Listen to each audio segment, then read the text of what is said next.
I figure out my releasing schedule. I think I'm leaning towards Fridays or Saturdays, depending on if I do the music Monday. It'll probably be every Friday. I don't know. But yeah, I want to make a conscious decision to make music a focal point and just give a show for the music heads only. But the one thing about me that is for sure is nothing is for sure. So I could go into a myriad of places with my mind. I'm all over the place. I'm not a monolithic thing. And I'm gonna talk about monolithics a little bit today. Well, let's get right to it, man. Gucci versus Jeezy. Now, for those of y'all who actually follow my trajectory, I said Friday that Volume 5 would be dropping that day.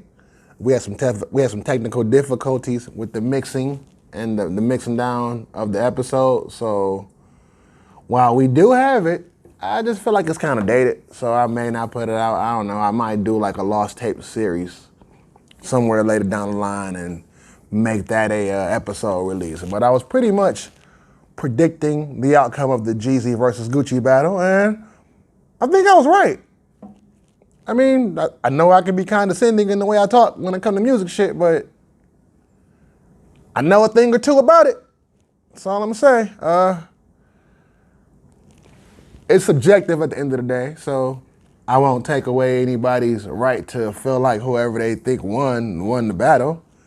So I'll get into my scoring and who I think won the battle. I guess I'll get into that. Should I get into it now? Fuck it, man. I'm gonna just stand on it. Jeezy cleaned him up. I don't want to say the number because I don't remember the number. I think Billboard had a 12.95 or some shit like that. Whatever the amount of songs they played, Gucci got one round for me. It was a gentleman's sweep from there. Gucci got the first round to me when he came out. And he did the Gucci Man versus Jeezy round one shit. And I feel like Jeezy responded with the better song. I think, where Grown Ass Man, Here I Am, whichever the name of the song is. I haven't actually saw a CD with that song name on it in I don't know how long, but yeah, it might have been a better song, but Jeezy stole the moment. Gucci stole the moment. I'm gonna get their names mixed up like a motherfucker. Jeezy, Gucci, but Gucci stole that moment for me. Gucci stole the moment with the energy. As soon as he came in the room, out the gate, diss track. Nothing he could really say to him. He would have had to drop a hit, like a smash. And what would be the point in dropping a smash in the first round? Gay backstory. That was the song that, that was where he really started coming onto the scene with the Trap or Die movement. So I respected the play. But yeah, Gucci got that round. And after that, he took off. I feel like every round Gucci shoulda, and this is the music battle because apparently there are multiple battles happening here, and I guess I'll try to touch on that a little bit too. But the music battle, this is what we're talking about here. At least this is what I'm talking about. Musically, which song was better? Cadence, rhyme, flow, beat selection, the shit that street niggas or fan ass niggas don't care about. And I'll get into that on the episode too, but this is the conversation. But there's a difference between fans and supporters. And a lot of you fan ass niggas is what's wrong with a lot of this shit. But I feel like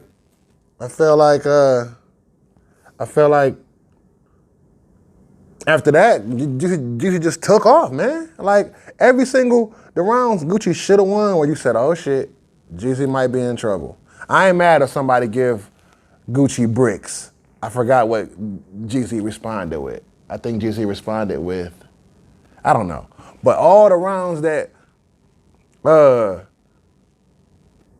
you should have, the Bruno Mars shit, and Gucci was trying to bait him. Pull out some of your new hits. Nah, I'm gonna keep slapping your ass with these classics, cause I got a lot of those, nigga, and you don't. Shit like And that, shit like that, shit like that, shit like that, shit like that. Gucci fans and people in Atlanta would probably beg to differ. I'm sure he has a lot of classic mixtapes. I'm not unaware of Gucci's.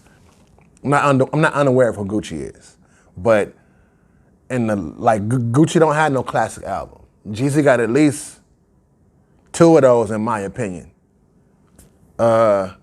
Even if you don't want to give him the recession, he for sure got one classic. Well, I would say a one and a cult classic, maybe. I don't know, but anyway. The Bruno Mars shit, he responded with Bottom of the Map or something like that. I don't even remember, but then he pulled out the Drake card and he responded with Go Crazy. I don't give a fuck. Like, he didn't respond with no shit him and Jay-Z got in the vote. He responded with Go Crazy. Nothing else to say. When he pulled out Steady Mobbin', I'm like, oh shit, Jeezy can't beat Steady Mobbin'. He came with the Shorty Low. Like what that moment was. Like, we know how big Wayne is, and it was a hit, and Steady Mobbin' it can go, but we know what Shorty Low was. Now, if you gave it to Steady Mobbin', not mad at that, but I didn't. Like I said, man, musically, we know what this is. So I had Jeezy Gentleman sweeping Gucci. That's just how I had it. But I want to get into the psychology of that battle, because everybody's talking about the moment. We know the moment was around 17 where Gucci got to speaking on Pookie Loc. And by now, I'm sure y'all have Google, and because you niggas don't know shit, you never watched the Beef DVD or nothing. Go watch Beef 4. They got a whole segment on Beef 4 about Gucci versus Jeezy, but you niggas never seen a documentary, you never seen anything. You get all your information from YouTube University or the Shade Room or whatever, but I'm starting talking about Pookie Loc, which is the Crip from Macon, if I'm not mistaken, Macon, Georgia, which is one of Jeezy's homies, and the situation where Gucci had to defend himself in a fight-or-flight situation and killed him. Now, this is what I want to talk about, because all you niggas online with y'all doctorates and PhDs and shit, y'all became real estate investment agents overnight. Y'all became street nigga connoisseurs. Y'all became y'all just knew everything about everything, because you niggas know everything about everything. Nobody ever gets anything wrong or knows nothing. Meanwhile, you never have any information. Like I saw niggas talking about, oh, this is the first time they sat down in a room for 15 years. And I'm like, no, it isn't. They've been in a room together for like 2 or 3 times. They only both said it on public platforms multiple times. Gucci got a book. Oh man, I ain't read that book or whatever they say. It's like, my nigga, a lot of this information is public. You don't public knowledge, or it can be found out. You don't have niggas on social media and just blurt out shit. But we know that's what people do, and we know people aren't going to stop doing that. So the psychology of the situation when they got into it, and Gucci started talking about Pookie Loc, who he killed, and a lot of niggas thought that was gangster. Now my first initial reaction was, Gucci a clown. This some bozo shit. But that was me. I think I had a little bit of I don't want to say emotion, but I think I had a little bit of my feelings was play. My personal feelings was in play at that moment, because, sorry, I'm trying to stop the gulps. I hear people complaining about the gulps, so I'm drinking hot tea, bitch, and got the Ricola on deck, nigga. A lot of you niggas don't even know about the Ricola, nigga. Y'all don't even remember the old commercials before a homie with the light voice got on there. And it was the same nigga, but he was like, Ricola. And that's random as hell, man. But you know, hey, trying to get my shit to stop those gulps, B. But what was I saying? I think I just did that shit. This mic picks up everything, man. I'm getting used to where the mic up and put mics at and all that shit. I don't know this, man. This is a learning curve type of situation. I just realized that I don't even be you gotta put the mic on a certain way and loop it and put it in a certain places. I had that shit right by my Adam's apple. And salute to my man's Henny and Queensbridge nigga. I would love to interact. I would love to do his voice and shit, but I don't have that much Adam's apple. Pause, because he in New York, nigga. I gotta say pause. And when you say Adam's apple and New York, big, anything with it, you gotta say pause.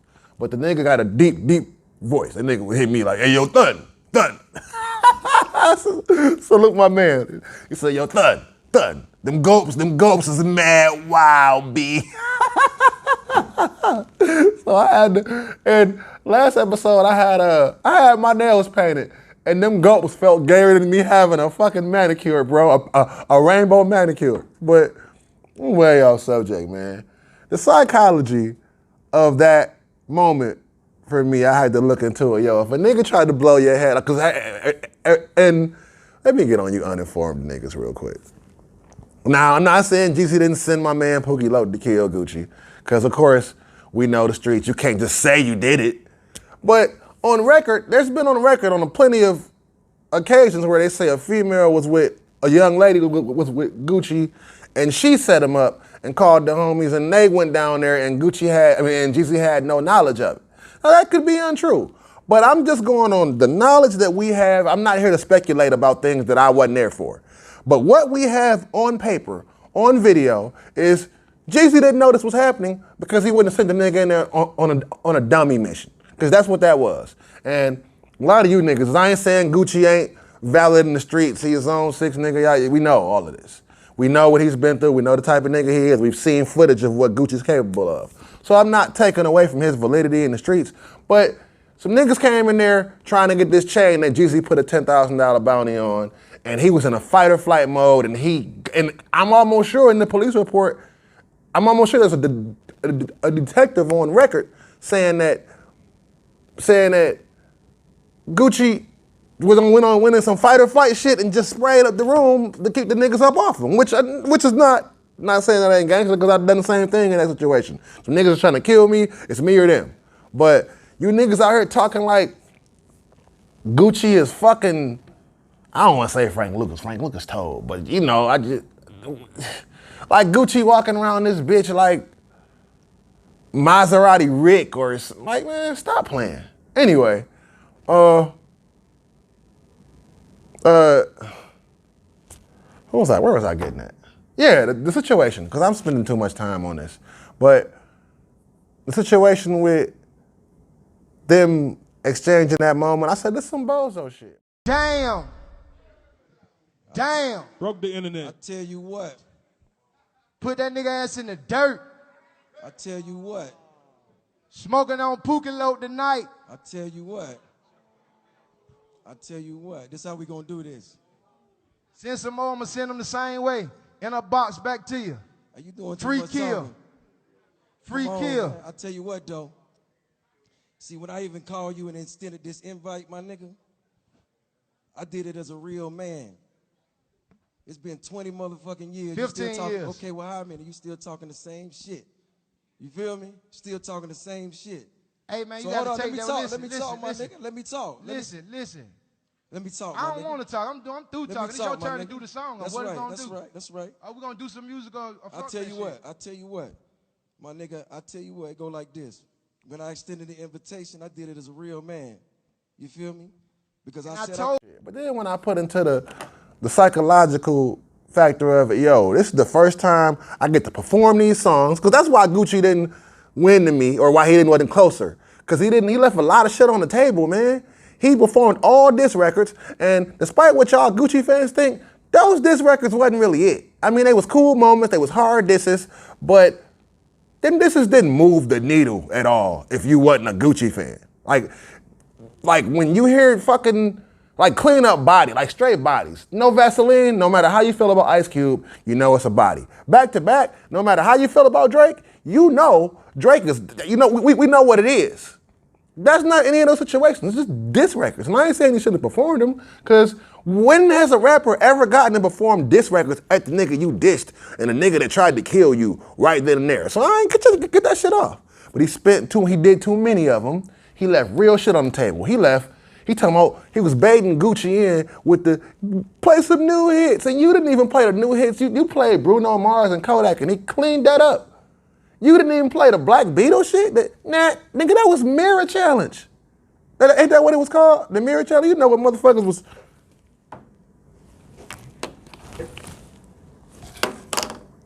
Like, I never got to do one of those. I'm mad I missed. My family did one for I think Thanksgiving. I missed out that year. I didn't go. I didn't go to Detroit that year. But yeah, man. Mirror Challenge. That shit. That shit would have rang off. And that mirror by me, that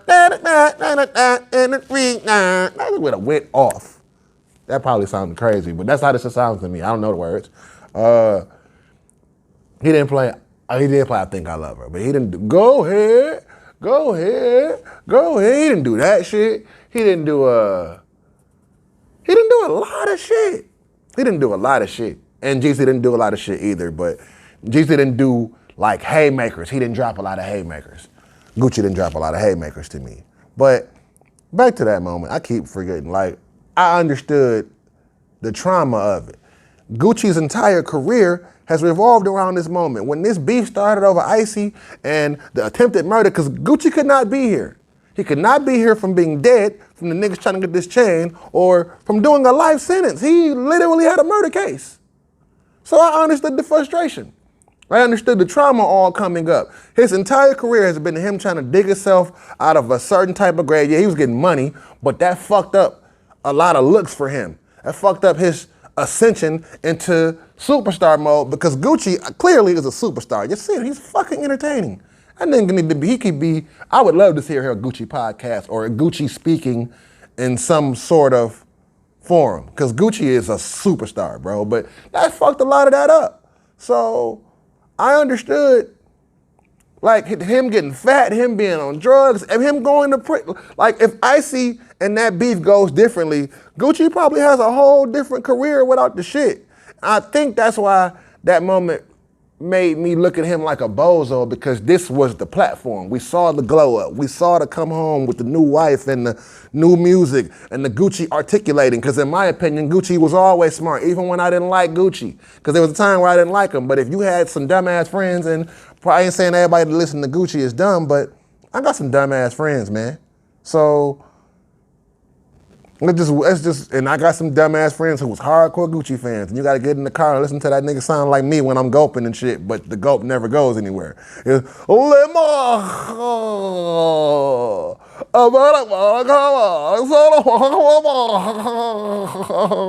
nigga, y'all know Gucci sounded like he had a cold. I'm about to fucking choke myself out trying to do Gucci. Y'all know. Go, that nigga sound like Biggie. He wasn't even Biggie size. But what was I saying, man?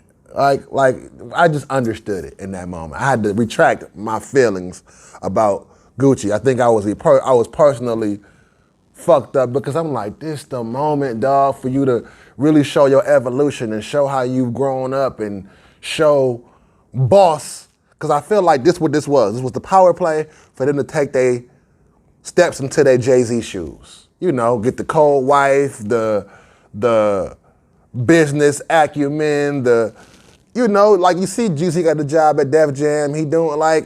He's making not the job, I don't want to call that a job, but the partnership, the thing that he's doing at Def Jam. You see them just making them plays into being moguls and entrepreneurs, and I mean, they already are that, and we know Gucci's still a street nigga. So like I said, there's multiple battles at play.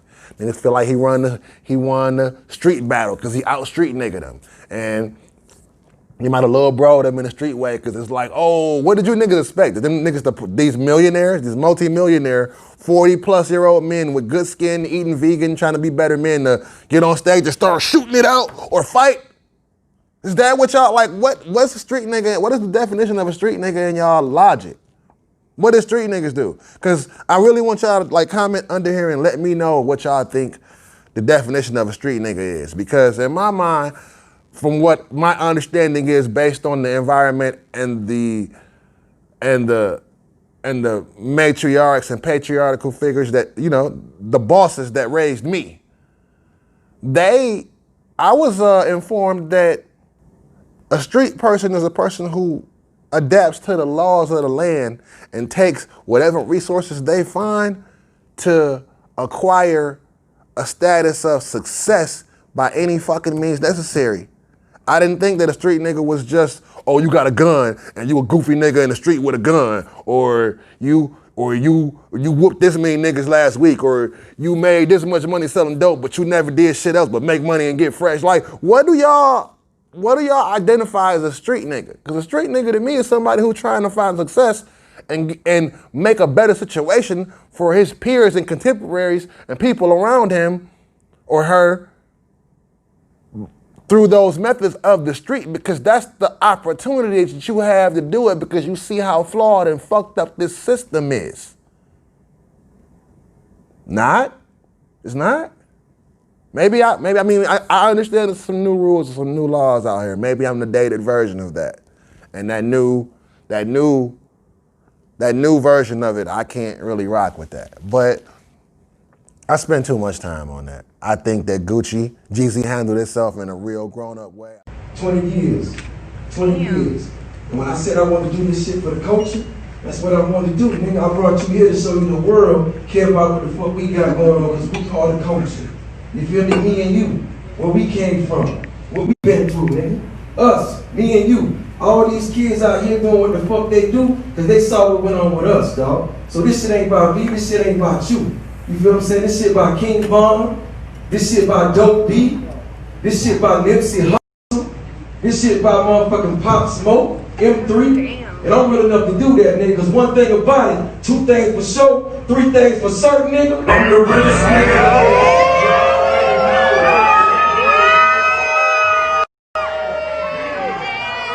I thought it was a dope battle. I really was happy for the moment where they got to just have a man moment and push that shit to the side. Respect, I appreciate you for throwing out the olive branch. I accept that. No disrespect, it's all love. Love, my That's nigga. Let's real, get it. hey. A-Town, this what it is, baby. 20 years, nigga. 20 years, nigga. Hey, Holiday. 20 years, nigga. I salute you, Holiday. Tell Jay-Z and Nas they better watch out. And then go to Compound later on that night in Atlanta and together and celebrate in their respective fashions and end a lot of these issues that was in Atlanta that was causing real street rifts and dropping real bodies and just fucking up a lot of the business probably in Atlanta. It was probably a lot of people who wanted to do business together that couldn't do business together based on this situation. So bravo to them, man. Congrats to both. Like I said, I called Jeezy, but we know Jeezy in Detroit, and I'm a Detroiter. But Gucci got a lot of Detroit love too. And shout out to all my niggas. Like, if you feel Gucci won, okay, that's cool. If you're a fan of Gucci or you're a fan of Jeezy and you picked, I'm talking about the music battle. I'm objective when it comes to that. It's seriously just about the better music, better song flow. Like, if you a street nigga and you like this person's street more or whatever, that person, I can respect that. I can't respect you niggas. Because a lot of you niggas I spoke to, y'all know Gucci lost, but y'all like, I'm riding with my nigga. I respect that. Man, a lot of you niggas is trying to find reasons to, it's a music battle, bro. And for the most part, it was respectful. We knew they was gonna get their shit off. We knew that. And that's cool. Like, okay, whatever. Good battle though, good moment. Great moment for the culture. Now, before I get out of here, because I'm not gonna stay too long, I just wanted to talk about some more things in the culture that happened in the past week. And Jeezy wardrobe. Like, you niggas is talking about, that was throwback, authentic Jeezy. Like, yeah, he had a mink on it. Like, you niggas this is why y'all fucking hip hop up. Y'all talk about everything but what y'all supposed to be talking about. It was on brand. All black, BMF shit, mink coat, bandana. Like, y'all act like Jeezy walked to the grocery store in that outfit. Gucci came out of this performative shit too, and this Gucci shit from head to toe. Like, shut up. But anyway, I would like for y'all to interact, tell me what y'all think a street nigga is. Let's have this street nigga debate. I'm going to, or conversation rather. I don't want it to be a debate because I got some more material on this subject coming really soon. But this is about music. So, Coke Boys 5, French Montana dropped. It was good to see Jim Jones and French Montana after another street beef. Another street beef, squashed the niggas on wax. I heard it's a video. I want to see them together. Overall, good album. And I didn't fuck with French last shit. He had one song I liked on the last album, and it wasn't even the Sway Lee joint, but we already know what that does. French's sound like he in a good space again creatively. Also, the Baby put out a little EP. I haven't heard that yet. Meek put out some shit. I like it. I like the way it sounds. No lie, I'm enjoying it. Who else dropped? Meg. Man, look, I'm gonna spend a little bit of time on this, but I got a rating system coming out. When I figure out how I'm gonna have my rating system, I think French's album was a 3.5. I'm gonna do it in the 5 range, like the 5 mic system, the double XL system. I just ain't figured out what to coin it yet, but Meg is a strong 3. And for me, that's a up for people that's gonna get mad at me or whatever about it. That's an upgrade to me, because all of Meg's previous projects, in my opinion, they haven't been that good. But Meg sells singles well. So we relate to Meg's singles. Meg is really marketable. Meg's talented as fuck. And Meg can rap. But I'm not gonna lie, I ain't like none of that shit for real. I ain't like the Fever, I ain't like the Sugar, I ain't like the Tina Snow, I ain't really like any of that shit. I haven't liked it. It's all repetitive. It's all of my flow is elementary. My flow is redundant. Remedial. Hi. Like, it was a lot of that. And I didn't want to hear that. I didn't want to hear that shit. And it's a lot of the same subject matter. And I see a lot of people's complaints about this one. She didn't get introspective. She didn't speak more on the Tory thing. I feel like y'all gassed the Biggie intro, because it's the Biggie intro. Who shot you? A play on everything. But she was able to tell the story, her side of the story. And I actually, because I actually spoke on this in my first episode. Still don't know, still wasn't there, but her shit sounds a lot more believable, honestly. But overall, to me, it was the most, the budget was big. Big samples, different flows. I didn't like the first 2 or 3 joints. When it got to the Baby feature, it started going up. And for me, it was a good album. I wouldn't really go back to it, because it ain't really for me. And I'm gonna stop letting you niggas get off. It ain't for me. We gonna have a conversation about that eventually. But it ain't for me. But it's not bad. And it is what it is. And last thing I heard was some news today about, for no reason. Before I get out of here, I'm just gonna put J-Lo got a single coming out Friday. Yo, J-Lo like 52, 53. J-Lo, man. I don't even know what the song look like. I don't even know if I'm gonna hear the song, but have y'all seen the cover? J-Lo, man. But I saw some shit. I'm not well informed about it, but I saw some shit about Lil Bow Wow. I guess I'll get into it more on the weekend when I get into the official Volume 5 that should be coming out Friday or Saturday. But yeah. I'll wrap that up, man. Leave it at that. Music, I think we're gonna do Music Monday. This ain't, obviously today isn't a Monday. Today's Thanksgiving. And I just wanted to come in here and tell y'all Thanksgiving, man. A happy Thanksgiving. I don't really,